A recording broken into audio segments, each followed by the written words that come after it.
안녕하세요. 오늘 찐 인싸 대처명 두 번째 시간. 오늘은 제가 또 모시고 싶었던 특별한 분을 모시고 함께 얘기 나눠볼 텐데요.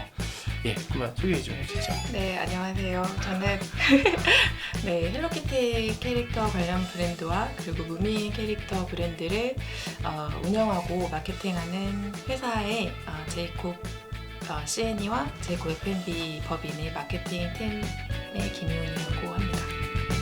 안녕하세요. 헬로키티 다 알고 계실 텐데 그 지금 캐릭터 네. 일들을 하시면서 네. 뭐 좀 기억에 남는 일이나 뭐 또 이런 것들은 좀 재밌었다 아니면 이건 좀 힘들었다 하는 부분들이 있다면.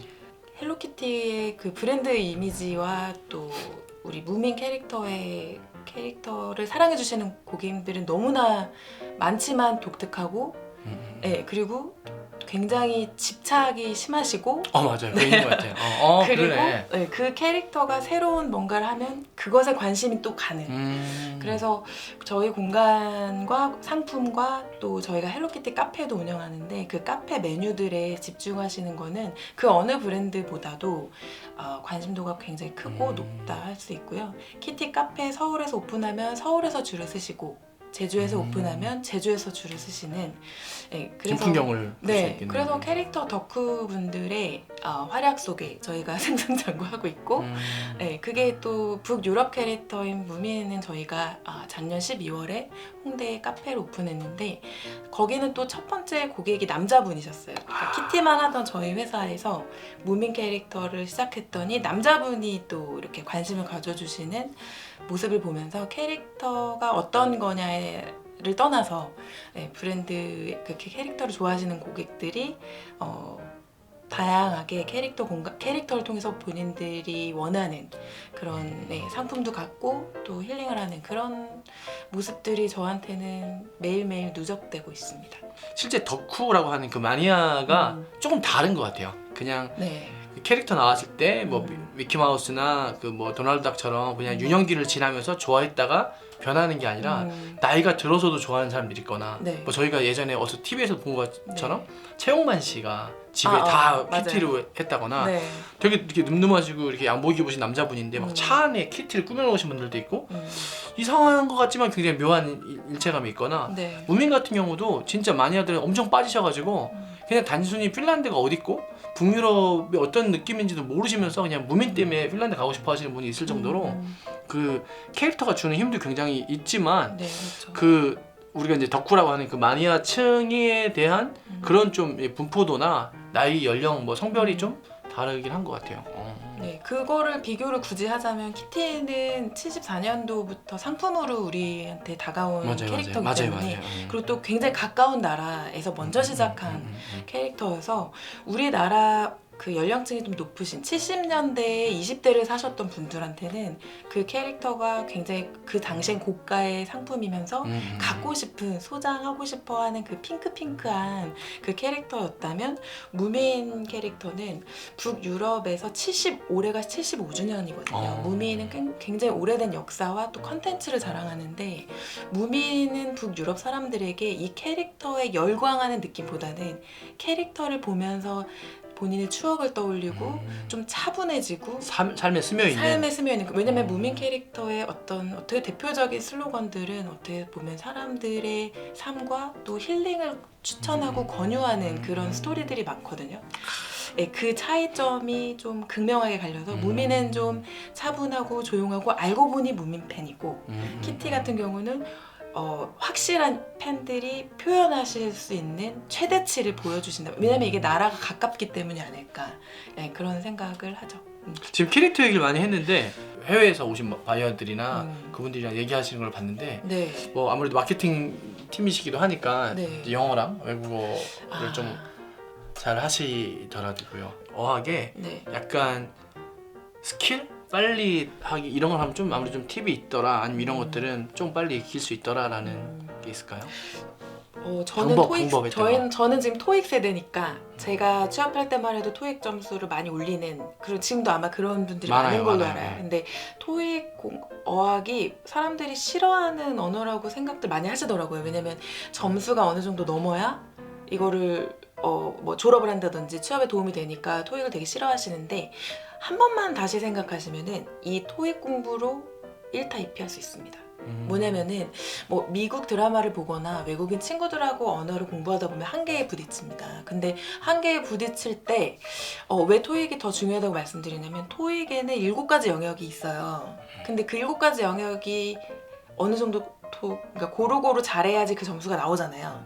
근데 그 점수 때만큼 언어를 할 수 있느냐는 다른 문제라는 거를 대한민국 모든 회사들이 다 알고 있어요. 맞아요. 토익 990을 뽑아도 외국인 갔을 때 머리 긁는 사람 되게 많고 네. 토익 점수는 전혀 없는데 거침없이 얘기하는 사람들이 있거든요. 그래서 토익 공부를 말씀드리는 거는 어설프게 습득해서 어떤 맥락이나 뭐 어떤 예의나 이런 부분을 놓치시는 것보다는 기왕 토익 공부를 하실 거면 거기에 나오는 표현들을 굉장히 비즈니스 어학이거든요, 토익이. 그쵸. 네, 그래서 저는 기왕 하시는 공부가 토익이든 오픽이든 토플이든 뭐 여러 가지가 있지만 그 공부들을 먼저 활용하시는 게 제일 효과적이고요. 그리고 그런 다음에 무조건 울렁증을 극복하시게끔 많은 경험을 하시는 게 중요한 것 같아요. 그게 여행이든 아니면은 대한민국에서 만날 수 있는 스터디 모임이든 아니면 그게 글이든 뭐 요즘은 화상으로도 많이 하시고 전화로도 많이 하는데 이제 이런 얘기를 하면은 이제 막 댓글이 달려요.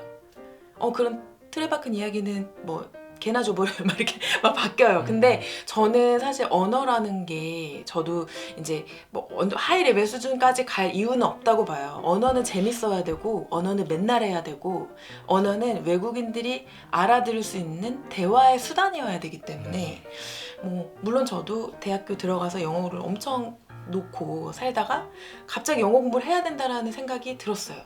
그래서 하루에 앉아서 어느 정도 시간을 보내다 보니까 이게 좀 느는 시너지는 반드시 있지만 나는 영어가 죽기보다도 더 싫어요. 그런 분들은 다른 언어를 선택하시면 되고요. 그러나 영어가 유리하죠. 강의 수강하는 것 같아요. 실제로 제가 높지 않은 거에도 강의를 했었고 과외를 했었어요. 취업하기 전에. 근데 대부분이 비슷한 고민을 해요. 근데 방법은 다 알고 계시잖아요. 하냐 안 하냐. 이거 다이어트랑 똑같은 거예요. 방법은 우리가 다 알아요. 근데 투자를 얼마나 하느냐. 10시간 하시면 1년 안에 되는 거고요. 하루에 1시간 하면 5년은 걸린다. 그런 맥락으로 보시면 좋고. 지금 좀 첨언을 하자면 말씀이 정확하게 맞는 게 우리가 지금 보시는 분들 그러실 수 있어요. 뻔한 얘기 하네. 저 누가 몰라. 이렇게 얘기할 수 있는데 맞아요. 우리가 모르는 걸 하는 건 아니에요. 그러니까 제가 어디 가서 저도 이제 강의할 때 똑같은 얘기 하는 게 세상에 다 나와 있는데 안 하고 있어서 어려운 것 중에 딱 2가지가 있다면 2개가 뭐냐면 다이어트하고 세계 1등, 전교 1등이다. 왜냐면 전교 1등은 틀린 것만 계속 공부하면 되고 시간이 없으면 잠을 줄이면 되고 맞아요. 모르겠으면 외운 걸 다시 한번 보면 되고 틀린 거 다시 한번 보면 되고 못하는 것만 뭐 과외를 하든 인터넷 찾아서 보든 그것만 하다 보면 성적이 올라갈 수밖에 없어요. 그렇죠. 게을러서 못하는 거고. 관심을 가져가면 되는데 근데 죄송합니다만 저는 한 가지 에피소드를 얘기하자면 저는 되게 외향적인 성격이에요. 그래서 지금 하는 일이나 영어 공부가 저하고 되게 잘 맞아요. 그런 분들도 고민이 많거든요. 근데 심지어 체질도 아니고 싫어하면 얼마나 그 고민이겠어요. 그러니까 계속 검색합니다. 영어 잘하는 법, 영어 회화 잘하는 법, 원어민한테 기죽지 않는 법. 이거 계속 검색하면 유튜브에 그런 방송들 되게 많거든요. 많아요. 근데 중요한 거는 내가 부족하다고 생각되는 포인트를 빨리 캐치하셔야 돼요. 그게 단어인지, 그게 부끄러움인지, 아니면 리스닝인지를 빨리 캐치하신 다음에 하나를 시작하셔서 걔를 계속 가지치기를 하세요. 그래서 뭐 예를 들면 토익의 리스닝이다. 그러면 저는 그 리스닝을 그대로 암기해서 말해볼 수 있게 했어요. 왜냐하면 그러면 말할 수 있으면 들리거든요. 들리면 누군가를 또 얘기해 줄 수 있고. 그래서 리스닝은 그걸 외워도 하든 뭐 방법을 찾으셔서 그거를 말해볼 수 있게 연습하시고 리딩은 누군가를 가르쳐 보세요. 그게 가장 좋은 방법이고 누군가를 가르칠 수 있다는 건 완전 내 거라는 거거든요. 그렇죠. 네. 그 2가지 방법만 찾으면 저는 지금 비즈니스 회화를 많이 해야 하는 업무에 있는데 물론 저도 막히는 게 많고 비즈니스의 폭이 넓다 보니까 제가 모르는 분야의 전문 용어들이 수도 없이 쏟아져 나와요. 그럴 때마다 그걸 지치지 말고 이런 단어도 있어. 다음에 또 나오면 되지 하고 좀 마음 편안하게 영어가 습관이 되면 좋을 것 같습니다. 누가 보면 뭐 서울대 나온 줄 알겠어요. 근데 그렇지 않고 자기가 좋아하는 분야로 만드시는 게 조금이라도 스트레스를 덜 받는 게 사실 포인트니까요. 근데 정말 아까 해주신 것 중에 들으면서 맞다라고 했던 거 하나가 토익을 간과하면 안 되는 게 저도 이제 해외 다니면서 사람들도 많이 만나고 친구들도 사귀는데 네. 전 토익을 해본 적이 없어요, 공부를. 아, 그 세대가 아니시죠, 그죠? 아니 그건 아니지만 그런 건 아니지만 그러다 보니까 뭐가 문제냐면 쓰는 단어만 써요. 그러니까 그렇죠. 단어나 문법적인 부분들을 공부도 같이 해서 병행을 해서 그러니까 커뮤니케이션 하면서 거기에 부족한 단어들 좀 더 고급 올라가야 되는데 맨날 쓰는 표현만 쓰고 그렇죠. 맨날 쓰는 단어만 쓰고 맨날 하던 얘기만 하니까 이제는 어느 정도 들리고 대화를 할 수 있는데 그러니까 뭐라 해야 될까? 네. 사용할 수 있는 사용할 수 있는 단어나 표현이 적어지는 거죠. 그러니까 나 지금 배고프니까 빨리 나갈래? 이렇게 얘기할 수 있는 거를 나 배고파. 나갈래? 맞아요. 지금 나갈래? 이런 식으로 하게 되는 거예요. 아니 우리가 의사소통이 안 되는 건 아니잖아요. 맞습니다. 근데 네. 나 배고픈데 지금 뭐 먹는 게 좋을지 한번 찾아볼래인데 배고파. 찾아봐. 음식.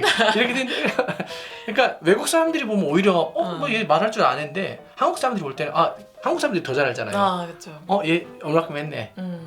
표현 발음적 표현은 좋은데 토익 공부 안 했네. 이런 것들이 조금 있는 것 같아요. 그리고 저는 좀 한 가지 에피소드 짧게 말씀드리면, 그러니까 미국 드라마를 보면서 뭐 예를 들면 프렌즈, 저 땐 프렌즈가 열풍이었어요. 그 시트콤이 서로 배우가 돼가지고 연기도 하고 난리도 아니었어요. 멋있다. 네, 그래서 그 배우가 되는 모습이 사실 프렌즈 좋은 컨텐츠지만 비즈니스 영어는 장단점이 뭐냐면 비즈니스 영어는 좀 지루하긴 해도 절대 실수할 일은 없어요.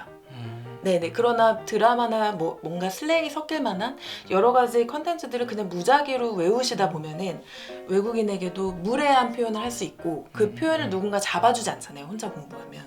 그래서 비즈니스 영화가 좋은 게 좀 너무 졸린 표현이고 너무 식상한 표현일지 모르지만 사람들에게 실수하지 않고 포멀한 영어를 하는 거죠. 그래서 이게 업무에는 무조건 도움이 되지만 혹시라도 처음 만나는 스터디 모임에서 외국인에게 실수할 가능성을 줄여준다는 거죠.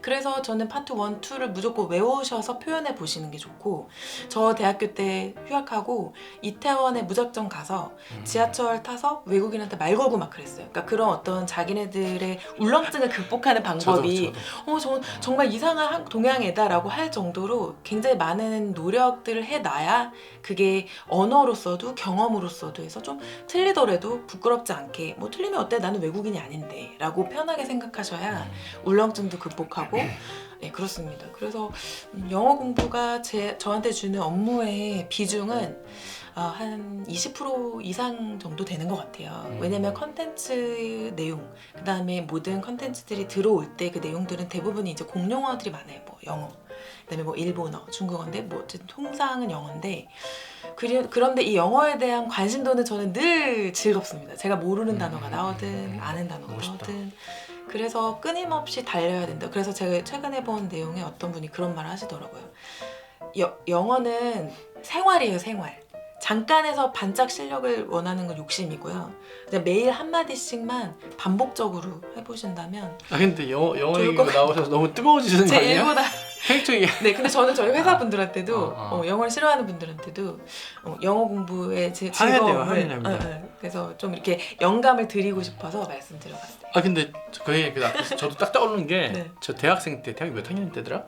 저희 대학생 때 그러니까 전 일본어 공부를 비슷하게 그냥 생활처럼 했었어요. 생활처럼 했는데 제가 그래서 그 당시에는 저희 동네에는 일본어 학원이 큰 데가 없어서 파고다 어학원이라고 유명하죠. 네, 그 YBM 이런 이제 어학 관련 일본어 어학원 같은 게 다 종로 쪽에 있었어요. 네. 그때 너무 옛날 사람인데 조선 총독부 건물을 지금도 있어요. 지금. 조선 총독부 건물을 해체했어요.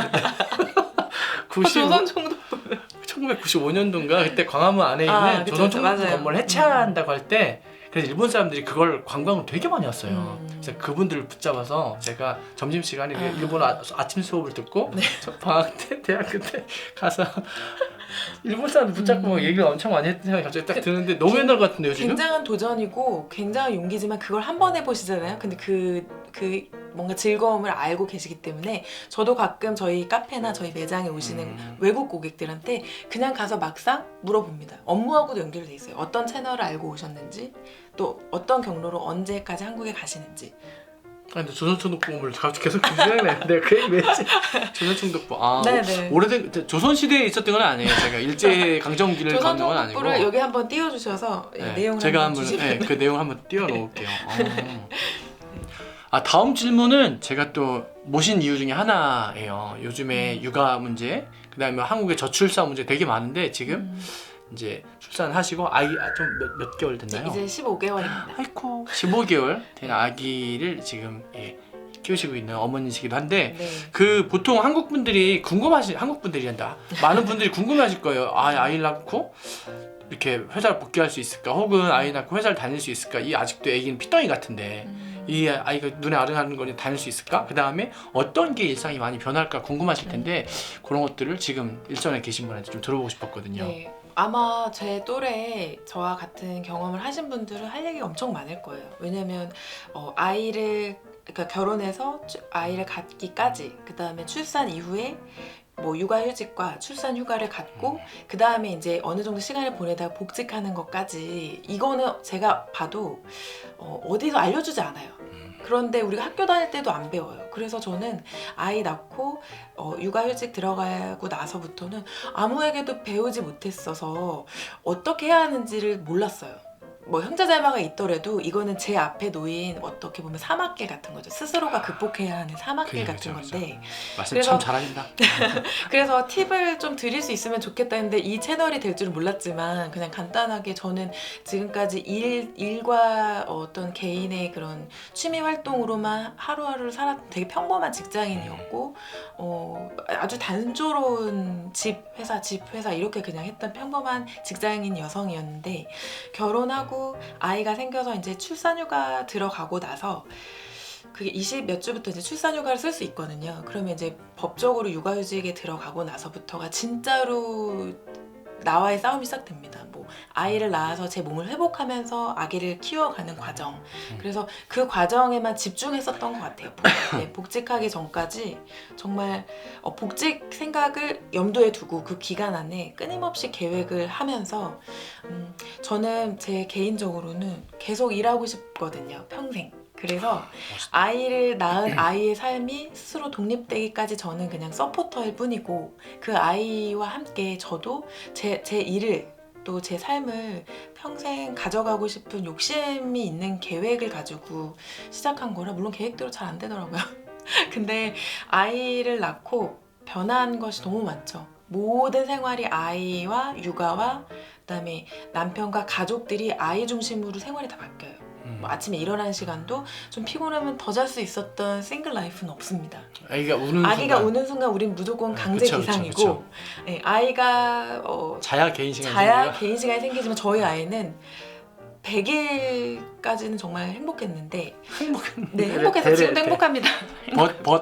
네. 그러나 아이가 그러니까 자정까지 밤 12시까지 좀 놀다가 자는 스타일이었어요. 돌 전까지. 그래서 12시가 되면 저도 자야 되는, 이제 그쵸, 피곤하니까 저만의 시간들이 하루 일과 중에 30분 정도밖에 아이고. 안 되니까. 그런데도 제가 이제 개인적으로 종교가 있어서 그냥 어차피 늦게 결혼해서 늦게 아이를 낳았기 때문에 아이를 만약에 저에게 그런 기회를 주시고 육아를 할 수 있다면 정말 기쁜 마음으로 어떤 상황이 오더라도 하겠다라는 그런 저의 신념이 있었어요. 그래서 저는 복직까지도 큰 사고와 사건 없이 갔다고 생각해요. 그래서 만약에 복직을 두려워하시거나 아니면은 직장을 다니시면서 걱정을 할 수 있거든요. 아이에 대한 계획이라든지. 근데 사실은 우리 눈앞에 있는 그 모든 계획은 그냥 뭐 어른들 말하는 것이 틀린 말씀이 없는 게, 그냥 가장 젊을 때 빨리 아이를 낳아서 육아를 하면서 직장 생활을 하는 것이 결국, 그러니까 계획이 있으시다면 그렇게 하셨으면 좋겠고, 두 번째는 복직하기 직전 한 3달 동안 매일매일 책을 준비하는 마음으로 글을 썼어요. 네. 멋있다. 왜 그렇게 썼냐면 복직하고 나서, 그러니까 육아휴직, 뭐 아기를 갖기 위한 임신과 출산 이런 책들이 정말 많거든요. 근데 출산 이후에 육아휴직과 회사 복직 사이에는 어떻게 해야 되나요가 없는 거예요. 제일 중요한데. 제일 중요한데 이건 네, 정말 맞아요. 어떻게 해야 되는지 가이드라인이 있으면 참 좋겠는데, 뭐부터 해야 되지? 다이어트부터 해야 되나? 내 이 몰골로 갈 수 있나? 나는 지금 아이를 키우기 위해서 최적화되어 있는 몸인데 어떡하지? 그게 뭐 다이어트, 뭐 드레스 코드, 여러 가지의 자기의 어떤 외모, 외양, 그 다음에 내가 잠깐 쉬었던 업무의 그 양을 따라갈 수 있을까? 멈춰있던 걸 다시 시동을 걸려면 시간이 걸리니까요. 그래서 그런 걸 고민하는 내용을 찾아봐도 뭐 개인적으로 블로그들을 많이 좀 찾아보실 거예요, 아마. 근데 별로 도움이 안 되더라고요. 음. 그래서 그렇다면 누군가에게 도움이 될 수 있고 진짜 나의 팩트를 한번 써볼까? 그래서 하루에 한 장씩을 무조건 썼거든요. 그랬더니 그게 30페이지가 그러니까 몇 페이지가 나오더라고요. 어느 날은 뭐 10줄, 어느 날은 한 페이지가 다 나올 정도로. 그래서 그거는 내가 나중에 책을 내지 않더라도 이게 나의 아이를 키우는 과정의 일부의 일기가 될 수 있으면 좋으니까 썼는데 주로 저는 1타 2피를 하고 싶어요. 뭘 하더라도. 예, 그래서 그 내용을 지금 이렇게 돌이켜보니까 굉장히 치열했고 굉장히 시간 정말 바빴다는 생각이 들고요. 이제 직장 생활하면서 느끼는 거는 아침에 저희 아이는 9시까지 자거든요. 잠을 자니까. 저는 일찍 나와요. 일찍 나오고 진짜 일찍 나오십니다. 네네. 회사에는 무조건 원래 정규 출근해야 되는 규정 시간보다 1시간 이상 일찍 나와서 준비를 합니다. 뭐 왜냐면 애기 엄마들 다 아실 건데 집에서 연락이 오거나 아이는 저희 엄마가 봐주시는데 연락이 오는 걸 항상 대기하면서 업무에 지장을 드리면 안 된다는 마인드가 있으실 거예요. 그렇기 때문에 연차도 마음 편히 못 쓰실 거고 그다음에 시간 오는 전화를 놓치지 않기 위해서 긴장을 합니다. 그래서 뭐 애기 아빠도 마찬가지입니다. 직장인인데 육아를 하는 분들은 그 패턴이 이제 자리를 잡을 거거든요. 그래서 사실 그 과정은 그 전과 후로 삶의 또 터닝 포인트가 되는 것 같고 개인적으로 육아에서 도움이 되는 것은 제가 캐릭터와 관련된 일을 하니까 우리 아이는 캐릭터를 이럴 때 어떻게 좋아하는지 또 이런 상품들을 얘가 좋아하는지 이렇게 좀 볼 수 있어서 그런 즐거움도 아이가 있어서 좋은 것 같고요. 그리고 참 너무 똑같은 미니미가 이렇게 있다는 것이 너무 똑같이 생겨. 내 유전자가 되게 강한가 봐요. 그래서 미니미가 늘 반겨줄 수 있고 그래서 제가 못 챙겨주는 거에 대해 늘 미안함은 있지만 근데 작가님도 아시겠지만 전 아이가 없어요. 아니요. 서점에 가보시면은 네. 육아맘들을 위한 워킹맘들을 위한 베스트셀러 엄청 많거든요. 근데 거기서 무조건 다 들어가 있는 챕터가 있어요. 그게 뭐냐면 잘하고 있다. 스스로를 다독여라. 근데 어느 때는 그 말이 되게 공감이 되고요. 어느 때는 아닌데요 라는 댓글이 달고 싶어지거든요. 그래서 그거는 시기와 시간과 일에 맞춰서 그때그때 나의 마음을 잘 대처하시면 될 것 같아요. 저도 지금 끝나지 않은 이야기니까. 아직 15개월이면 이제 주세요 이런 거 할 때거든요. 그래서 아이와 함께하는 시간에 최선을 다하고요. 정말 최선을 다합니다. 그래서 아이와 놀고 다음날은 또 일찍 출근해서 열심히 일하는 이유도 아이와 시간을 더 보내기 위해서 삶의 목표가 좀 달라졌죠. 제가 웃음이 나오는 게 보통 오니까 저도 정치, 경제, 사회, 문화적인 많은 사람들도 알고 있고 어떤 분들 저보다 연세가 많거나 아주 어린 친구들이랑 얘기해도 말을 거들거나 제 경험에 빗대어서 이렇게 얘기를 많이 하는 편인데 육아 얘기가 나오니까 할 얘기가 없네요. 들으면서 그냥 그렇구나. 그러니까 뭔가 토를 못 달겠어요. 모르니까. 근데 육아는 정말 신세계고 이거를 나는 경험해보겠다 결심하셨다면은 정말 잘 준비하셔서 모든 상황에 우리가 미리 걱정할 필요 없어요. 저 늘 얘기하는 게 저희 신랑하고 하는 얘기가 저 산 너머의 공포가 반드시 있거든요. 한 고비만 넘기면은 조목조목. 그 산에 대한 걱정거리가 좀 반 돼요. 그러면 또 그 앞에 놓인 숙제들을 해결해 나가는 그런 지혜가 많이 필요하실 거예요. 육아맘들, 육아 아빠들. 네, 그래서 남자분들, 여자분들 할 것 없이 서로 정말 많은 대화를 하시고 그 아이가 어떤 거에 결여되지 않도록 그렇게 자라게끔 하는 것이 포인트래. 저의 목표는 늘 재밌게 놀게 해주자라는 거라서 엊그제도 볼링 세트를 사서 아이와 볼링을 치는 아직 간신히 해요. 숨 넘어가야 나옵니다. 꼭! 막 이렇게 나와요, 공이. 되게 귀엽겠네요. 너무 신기하고. 귀엽고 당근 이런 것도 따근 이렇게 나옵니다. 아이의 말이 전력 질주한다는 말 시키시나요? 아니요, 그런 건 아닌데 희한하게 우리 인체 신비도 우린 경험해요. 때가 되면 뒤집고 때가 되면 앉고 때가 되면 서는 것이 진화의 과정을 보는 거죠. 진화의 과정을 보는 것도. 그래서 아이를 통해서 제가 예전에는 저희 부모님한테 늘 부모님 속을 썩이지 말고 부모님 얼굴에 먹칠하지 않는 딸이 되야지 라는 생각했는데 요즘은 부모가 인성이다라는 말이 있어요. 저희 언니의 말인데 그 아이가 잘 자랄 수 있도록 그렇게 해야 되는 저는 역할일 뿐이지 그 아이의 삶은 그 아이가 스스로 선택할 수 있도록 그렇게 키우는 것이 제 목표죠. 오늘 워낙 조목조목 말씀 잘해주고 계셔서 이걸 잘하고 챕터로 있나요? 나눠서 해야 되나 싶기도 하고.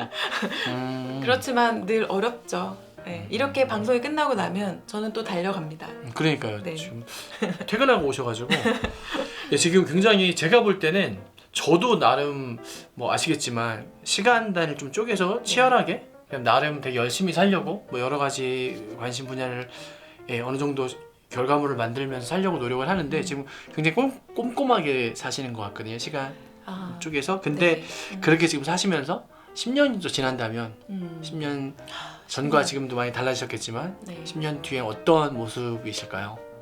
제가 10년 전 20대인데 20대 10년 후 계획을 세워본 적이 없어요. 왜냐면 20대로 다시 돌아가고 싶지 않거든요. 저는. 정말 다시 그렇게 못 살 정도로 치열하게 살았다고 생각하는데 제가 앞으로의 10년 후에도 오늘을 돌이키지 않을 만큼 살아야 한다고 생각해요. 저는 아마 그런 성향이라서. 그래서 10년 후에도 오늘 같았으면 좋겠어요. 아 멋있다. 그래서 뭐 외모도 더 늙지 않았으면 좋겠다. 뭐 여자들은 다 마찬가지겠지만 자신 있는 분이나 할 수 있는 얘기예요. 저는- 오늘 열심히 살았기 때문에 이런 얘기를 할 수 있는 뭔가 짠해지는 느낌이. 네네. 근데 또 아이가 생겨서 육아까지 하다 보니까 더 그 마음이 견고해진 것 같아요. 예전에 아이가 없었을 때 하루 패턴과 아이가 있고 또 이 1년의 계획을 이제 계획해야 되는 이제 새해니까 제가 제 계획을 구체적으로 적어 보니까 10년 후에도 저는 이렇게 하고 있어야 한다라는 결론을 내렸죠. 그러려면 건강 관리도 해야 되고 체력 관리도 해야 하고 그쵸. 지금같이 변함없이 지치지 않아야 된다. 그러려면 더 많은 노력이 필요할 건데 저는 그래서 10년 후 사람들 많이 물어보시잖아요. 10년 후에 꿈이 뭐예요? 저는 꿈이 없어요. 오늘 같으면 됩니다. 아 진짜 최근 들은 말 중에 제일 좋은 말씀이신 것 같아요. 어렵지만 노력해 보려고요. 네. 그 얘기를 좀 정리할게요. 그 제가 하나 말씀드리자면 예전에 어떤 이제 유수영 강사라고 토익 강의하시는 분이 있어요. 유명하신 분이죠. 그분이 하셨던 말이 생각나요. 자기가 한테 배우신 분 중에 그 경찰청장 바로 밑에 계셨던 분이 계시대요. 그분이 자기는 이제 위로 올라가려면 승진하려면 토익을 700점인가를 맞아야 된대요. 네, 그래서 젊은 사람들은 영어를 잘 못하더라도 오면은 어떤 사람들은 한두 달 만에 그 뭐라 그러죠? 요점만 딱딱 찝어주면 네. 그 요령으로 알아가고 발로 올라가곤 하는데 이분은 3년 동안 배우셔도 안 되는 거예요. 몇 점 때문에 떨어지고. 그러니까 이해도 잘 안 되시는 것보다 영어를 아예 못하셨던 것도 아닌데 그러니까 이제 연세도 좀 드시고 하니까 그리고 나중에 3년인가 좀 지나고 나서 되셨어요. 그 점수가. 진짜 울듯이 좋아하시더래요. 그래서 이런 얘기를 하면 젊은 사람들은 그런데요. 그걸 무슨 3년이나 해. 그 다음에 그건 좀 이상한 거 아니야? 야 3년 너무한 거 아니야? 라고 하는데 유수영 강사가 당당하게 하는 얘기가 있어요. 너희들은 그렇게 길게 별것도 아닌 것 같은 걸 해본 적이 있냐? 인생은 거기까지 간 게 중요하지 얼마큼 걸렸는가가 중요하진 않은 것 같아요. 하루하루 열심히 살아서 나는 10년이 걸렸지만 이걸 해낸 게 중요하지 야씨 나 저거 같으면 3년 안 한다라고 하면서 오늘도 안 하고 있는 사람들이 많거든요. 네. 그분은 3년이 걸리셨지만 오늘 하루하루를 최선을 다하면서 살았던 거예요. 실제로 우리가 그분을 욕하고 3년 그거 못한다고 하는 사람들 중에 경찰 내가 볼 때는 여기 공무원 구급도 없어. 근데 그분은 청장 바로 밑이었다고 하더라고요. 지금 들어보니까 경찰 지원하시면 좀 청장 정도 하실 것 같아요. 이런 분으로 제가 함께. 저는 제 일이 좋습니다.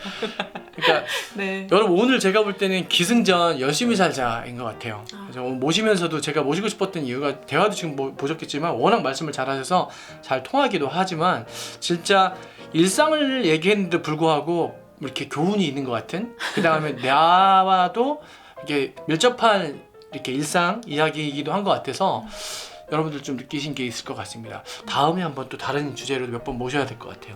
네. 그러신다면 네. 다음엔 좀 준비를 정리해서 해서 저희 이제 정리를 정리해서 해서. 네. 네 그래서 오늘도 너무 좋긴 했는데 오늘 이렇게 마무리하고 다음에 또 네. 저희가 한번 또 미리 얘기를 해서 네. 좀 주제를 딱 정해갖고 한번 뵙도록 하겠습니다. 그 다음에 우리 과장님께 궁금한 게 있으면 질문을 주시면은 다음에 모실 때 또 한번 네, 얘기 네, 나누도록 네, 하겠습니다. 네 메일로 주셔도 돼요. 오늘 감사했습니다. 네. 감사합니다.